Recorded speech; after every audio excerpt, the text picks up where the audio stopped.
Hi everyone, welcome to my channel. দেখো, একটা জিনিস তো সত্যি কথা, ধ্রুব সত্য কথা, সেটা হচ্ছে সুখ দুঃখ এই নিয়ে চলার নামই জীবন। আমরা যদি বলি যে শুধু দুঃখ চলতে থাকছে, সেটাও যেমন অর্ধ সত্য হবে, ঠিক সেরকমই আমরা যদি বলি যে সুখেই জীবন কাটছে বা সব সময় ভালোর মধ্যে দিয়ে কাটছে, সেটাও অর্ধ সত্য হবে। কারণ হ্যাঁ, হতে পারে সুখের বিস্তৃতি হয়তো জীবনে কারোর দীর্ঘস্থায়ী হয় না, কারোর দুঃখের বিস্তৃতি দীর্ঘস্থায়ী হচ্ছে বর্তমানে, কিন্তু তার মানে এটা নয় যে সে সুখের মুখ দেখবে না। তাকে অনেক ধৈর্য ধরতে হচ্ছে, তাকে অনেক সংঘর্ষ করতে হচ্ছে, এমনকি সংঘর্ষের সময় হয়তো সে সম্পূর্ণরূপে একা পড়ে যাচ্ছে, তখন তাকে কেউ সঙ্গ দিচ্ছে না। ইভেন এরকমও মুহূর্ত হয়তো কারোর ক্ষেত্রে আসছে, যে মুহূর্তগুলোতে সে কাউকে তার সমস্যা বোঝাতে চেয়েও বুঝিয়ে উঠতে পারছে না, কমপ্লিটলি সে অ্যালোন হয়ে যাচ্ছে, পুরোপুরি একা হয়ে যাচ্ছে। তাকে বোঝার মতন, তাকে দেখার মতন সেই সময় সে কাউকেই পাচ্ছে না। ওই যে বলে না, সুখের পায়রা অনেক হয়, মানে সুখের পাখি অনেক হয়, কিন্তু দুঃখের সময় প্রকৃত যে স্বাদ দেয় সেই কিন্তু আসল সাথী হয়। ঠিক আছে, তো এক্ষেত্রে শুধু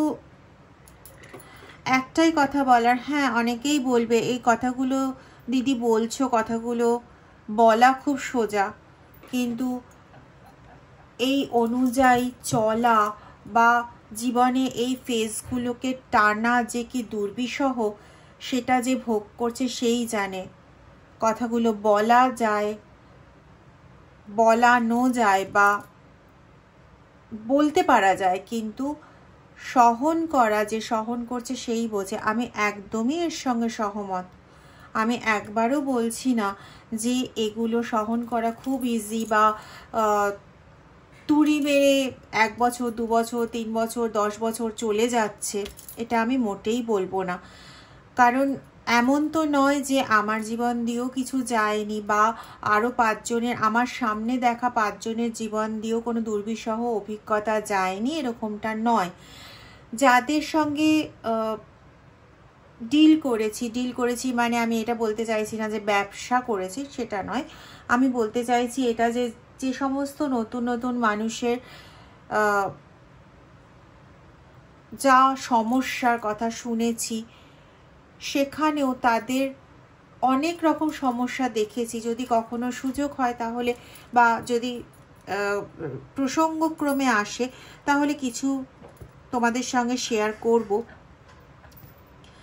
তো আমি এইটুকুনি বলতে পারি যে দেখো, প্রত্যেকটা ব্যক্তি ভেদে তার সমস্যা তার মতো করে, তার কাছে এসে যে তাকে ফেস করতে হচ্ছে, তার মতো করেই কষ্ট করতে হচ্ছে, তার মতো করেই অতিক্রমও করতে হচ্ছে।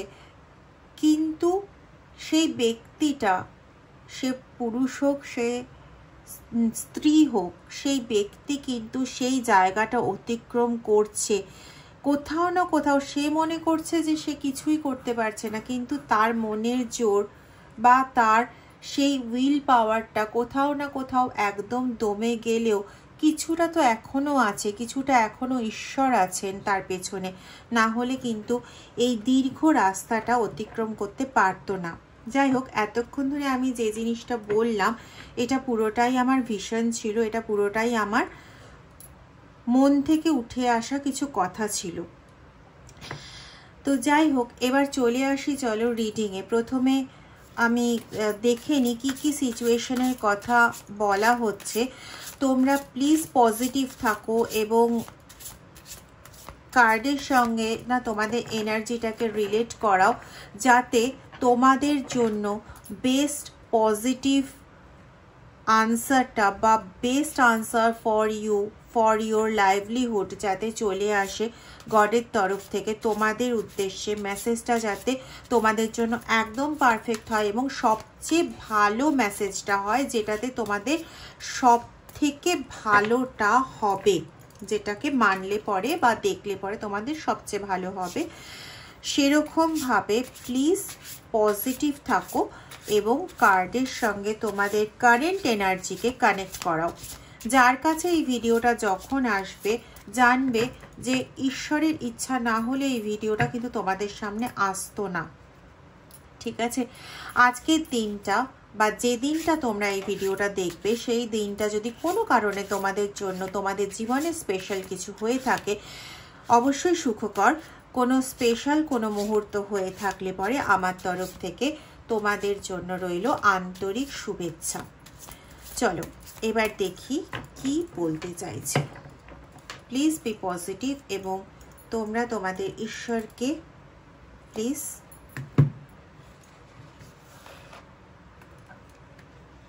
কানেক্ট করো। ওকে, তোমাদের লাইফের একটা ফেজ, যে ফেজটা দুঃখময় ফেজ ছিল, যে ফেজটা কষ্টকর ফেজ ছিল, যে ফেজটা এত দিন ধরে চলে এসেছো, কষ্ট করে চলে এসেছো, সেই ফেজটা কিন্তু কোথাও গিয়ে কমপ্লিট হতে চলেছে এবং কমপ্লিট হয়ে তোমরা একটা নতুন দিশা পেতে চলেছো, একটা নতুন ওয়ে পেতে চলেছো, নতুন ডিরেকশন পেতে চলেছো। হয়তো কারো কারো ক্ষেত্রে কোনো নতুন মেসেজ আসতে চলেছে, নতুন শুভারম্ভের মেসেজ আসতে চলেছে। তোমরা এতদিন ধরে যে প্রচেষ্টা করেছো, যে প্রচেষ্টা বারংবার করতে গিয়ে কোথাও না কোথাও আটকে গেছো, ঠিক আছে, সেই প্রচেষ্টা এবার পূর্ণ ফল প্রদান করবে। Believe me, it's your energy, it's your current energy. Within a short period of time তোমাদের যা প্রয়াস এতদিন করেছো সেই প্রয়াস ফলপ্রসূ হবেই। ঠিক আছে, নতুন দিগন্ত তোমাদের সামনে উন্মোচিত হচ্ছে। ইয়েস, তোমাদের বলতে গেলে এই নতুন দিগন্ত তোমাদের জন্য না একটা রিবার্থ নিয়ে আসছে। ঠিক আছে, এতদিন তোমরা যে মোড়ে বেঁচেছিলে, আমি জাস্ট এই ওয়ার্ডটাই এলো, মোড়ে বেঁচেছিলে, সেখান থেকে আবার তোমাদের আবার একটা জন্ম হচ্ছে। বলা যেতে পারে এক কথায় একই জীবনে তোমরা আবার পুনর্জন্ম পাচ্ছ। এখানে ওয়ানের এনার্জি ভীষণ প্রখর আছে কারো কারোর জন্য। কেউ এখানে তোমরা আছো যারা নাম্বার 1 মাঝে মাঝে দেখছো, সেটা 1111 হতে পারে, সেটা 111 হতে পারে, সেটা 101 হতে পারে। ঠিক আছে, তোমাদের মধ্যে ঐশ্বরিক সচেতনতা, ওয়াও, তোমাদের মধ্যে যে ঐশ্বরিক সচেতনতা বলো বা ইনার ভিশন বলো, সেটা না অনেক প্রখর হচ্ছে বা হয়েছে, যার জন্য তোমাদের এতদিনের যে কাজটা তোমরা ফলপ্রসূ করতে চেয়েছিলে সেটা ফলপ্রসূও হচ্ছে এবং তোমাদের একটা নতুন জীবন আসছে, তোমাদের সামনে একটা নতুন জীবন উন্মোচিত হচ্ছে। ঠিক আছে, এটা কিন্তু খুব ছোটখাটো সুখকর রিডিং কিন্তু নয়, এটা বিশাল বড় একটা রিডিং। ট্রান্সফরমেশন, বুঝতে পারছো, একটা বিশাল বড় একটা রিফরমেশন, সম্পূর্ণ কমপ্লিট চেঞ্জেস। তুমি এতদিন যেভাবে নিজেকে পেয়েছো তার থেকে যেভাবে নিজেকে পেয়েছো, তোমার কাছে এতদিন সব জীবনটা পুরোপুরি একটা বোঝা ছিল। তোমার কাছে তোমার রিলেশনশিপ বলো, তোমার কাছে তোমার কর্ম বলো, তোমার কাছে সব কিছু না একটা ভীষণভাবে একটা বোঝা ছিল, যেখান থেকে তুমি কিছুতেই সব জায়গাটাকে কমপ্লিট করে উঠতে পারছিলে না।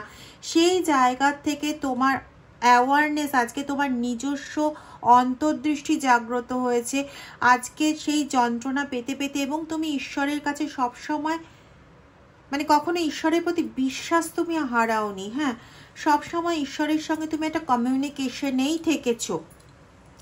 হতে পারো তুমি শৈব ভক্ত, হতে পারো তুমি বিষ্ণু ভক্ত, ঠিক আছে, বা যাই হও না কেন, এই দুটো আমি খুব বেশি পরিমাণে পেলাম, আমি জানি না। তো তোমরা সবাই মানে তোমরা যারা যারা এই এনার্জির সঙ্গে নিজেকে রিলেট করতে পারছো, তোমরা সবাই ভীষণ ভীষণ বার্ডেন বহন করেছো। এখানে দেখতে পাচ্ছ এই কার্ডটাতে, আমি এগুলো ছেড়েই দিলাম, তুমি 6 জানো না, তুমি বার্ডেন এই সমস্ত মানে তুমি কিচ্ছু জানো না, কিন্তু তুমি শুধু এই ছবিটা দেখো, এখানে একটা স্টিপ কিছু একটা উঠে গেছে। হ্যাঁ, আর একটা লোককে কত কিছু ক্যারি করতে হচ্ছে তুমি দেখতে পাচ্ছ। তো তোমাকেও এরকমভাবে কত দিকে কত চাপ ক্যারি করতে হয়েছে সেটা তুমি নিজেই একমাত্র জানো। বলে না, যে ভার বহন করে আর যে কষ্ট যন্ত্রণা সহন করে সেই একমাত্র জানে যে সে কি করেছে আর কি করেনি। তো তোমার ফেসটা গেছে তাই, তুমি নিজের সঙ্গে নিজে প্রতিনিয়ত যুদ্ধ করেছো এবং ঈশ্বরের সঙ্গে সব সময় তুমি কমিউনিকেশন রেখেছো, যার ফলে তোমার মধ্যে এই অন্তর্দৃষ্টি জাগ্রত হয়েছে, তোমার মধ্যে ইনটিউশন পাওয়ার প্রবলভাবে জাগ্রত হয়েছে। তুমি মেডিটেটিভ স্টেটে সব সময় থেকেছো থ্রু ইয়োর কমিউনিকেশন। এমন নয় যে তুমি প্রত্যেক দিন সারা 24 ঘন্টা বসে বসে মালা জপ করে গেছো ইত্যাদি ইত্যাদি, এরকম নয়, কিন্তু তুমি প্রত্যেক দিনে তোমার স্পিচ কমিউনিকেশনে, তোমার পুজো, তোমার জব, এই সমস্ত কিছুর মাধ্যমে বিভিন্ন ওয়ে ইউজ করে তুমি কন্টিনিউ তোমার ঈশ্বরের সঙ্গে কমিউনিকেট করে গেছো, যার জন্য যেখান থেকে দাঁড়িয়ে কিন্তু তোমার এই নতুন ভিশন এসছে, এবং যে নতুন ভিশনের ওপর বেস করে তোমার আবার একটা নতুন জন্ম লাভ হতে চলেছে, তুমি আবার একটা নতুন জীবন পেতে চলেছো। ঠিক আছে, তো এটাকে কিন্তু আর কোনোভাবে না হেলায় হারিও না, আর কোনোভাবে এই জায়গাটাকে নষ্ট হতে দিও না। ঠিক আছে, তোমার কাছে খুব ইম্পর্টেন্ট নাম্বারের মধ্যে একটা নাম্বার হচ্ছে 6, তোমার কাছে খুব ইম্পর্টেন্ট নাম্বারের মধ্যে আরেকটা নাম্বার হচ্ছে 7, আর এর আগেই বলেছিলাম 1 তোমার কাছে খুব ইম্পর্টেন্ট নাম্বার। তোমার কাছে উল্লেখযোগ্য ডেট হবে 1, 2, 6, 7, এগুলো তোমার কাছে খুব উল্লেখযোগ্য ডেট হবে। ঠিক আছে, এই দিনগুলোতে তুমি কোনো স্টেপ নিতেই পারো, ঈশ্বরের নাম করে তুমি কোনো স্টেপ নিতেই পারো। দুঃখের দিন কিন্তু শেষ হতে চলেছে। ঠিক আছে, দুঃখের দিন শেষ হতে চলেছে, তুমি স্টেপ নাও। দুঃখ অবশ্যই আর মস্তিষ্কেও স্থান দেবে না। যখন থেকে দেখবে যে নতুন কিছু হওয়া, ট্রানজিশন হওয়া শুরু হয়েছে, তুমি মনে মনে এখনই বুঝতে পারছো। তোমার কাছে এই ভিডিও যখন আসছে তুমি মনে মনে বুঝতে পারছো। কিভাবে বুঝতে পারছো? তুমি মন থেকে অনেক আগের থেকে বেশি স্টেবল বোধ করছো, মনের জোরটা অনেক বেশি পাচ্ছ, কোথাও না কোথাও ভেতর থেকে একটা জোর পাচ্ছ, মনে হচ্ছে আমি আরেকটু এগিয়ে দেখি। যদি এরকম কন্ডিশনে এসে থাকে তাহলে এই মেসেজটা তোমারই জন্য, যে আর কিন্তু দুঃখের পথে পা বাড়াবে না। একটু আগে বললাম না যে সতর্ক হও, এটা সতর্কতামূলক একটা বাক্য হিসেবে এটাকে নিলেই ভালো হয়। ঠিক আছে, এটাকে সতর্কতামূলক একটা বাক্য হিসেবে নিলেই কিন্তু ভালো হয়। তুমি এবং তোমার অন্তরের ঈশ্বর, এই মিলে তোমরা কমপ্লিট। দেখেছো, এগেন 1, 10, 10-এর 1 + 0 করো, এগেন 1। তো 1 তোমার জন্য ভীষণ উল্লেখযোগ্য। তুমি 1 দেখছো in the form of 1111 or in the form of 111 or 101, এরকম কোনো না কোনো কিছু তো তুমি দেখছো। ঠিক আছে, তো 1 is for you। 1 আমরা নিউমারোলজিতে অনেক সময় মানে কিছু ক্ষেত্রে বিভিন্নভাবে তো ব্যাখ্যা করা যায়। তো 1কে কিন্তু সূর্যের সঙ্গেও তুলনা করা হয়, মানে সূর্যকে রেফার করা হয়। তো সূর্যের সেই তেজ, সেই প্রকাশ, সেটা তোমার মধ্যে আসতে চলেছে বন্ধু, ঠিক আছে? তো এখনই ভয় পেয়ে যাওয়ার কিন্তু কিচ্ছু নেই। ভয় পেয়েছিলে, নতুন করে আর ভয় পেও না, এখন ভয় পেয়ে যাওয়ার আর কিচ্ছু নেই, ঠিক আছে? পার্টিসিপেট করো। ইউনিভার্সের এনার্জি, আমি কিছু আলাদা করে কার্ড বের করছি না, শাফেল করছি তোমাদের সামনে। তোমাকে পরিষ্কার বলা হচ্ছে তুমি এবার তোমার জীবনের অগ্রগতির পথে পার্টিসিপেট করো, ঠিক আছে? সেখানে তোমার জন্য এক আলাকি দুনিয়া ওয়েট করছে। তুমি সম্পূর্ণ হতে পারবে, তুমি টোটাল জিনিসটা পাবে, তুমি একদম কমপ্লিট হবে, ঠিক আছে? এখানে অন্য কোনো কিছুর কোনো জায়গা নেই, ওকে? তো এই যে নতুন ভাবে একটা জন্মই বলা যেতে পারে, নতুন ভাবে যে একটা জন্ম পেতে চলেছো, এই জন্মকে ওয়েলকাম করো। আর কোনোভাবেই দুঃখের মধ্যে ডোবার কোনো জায়গা নেই, পাস্টের কিছু ভেবে কখনোই ঢুকবে না। হ্যাঁ, আরেকটা জিনিস যেটা আমার মনে এলো বলে দিই, এরকম হতে পারে যে এই প্রসেসিংয়ে চলার সময় তুমি আবার সেই পুরনো অতীতের কোনো ঘটনার টুকরো দেখতে পেলে তোমার সামনে আবার একইভাবে আসছে। এটা তোমাকে কিন্তু পেছনের দিকে টানার জন্য আসতে পারে।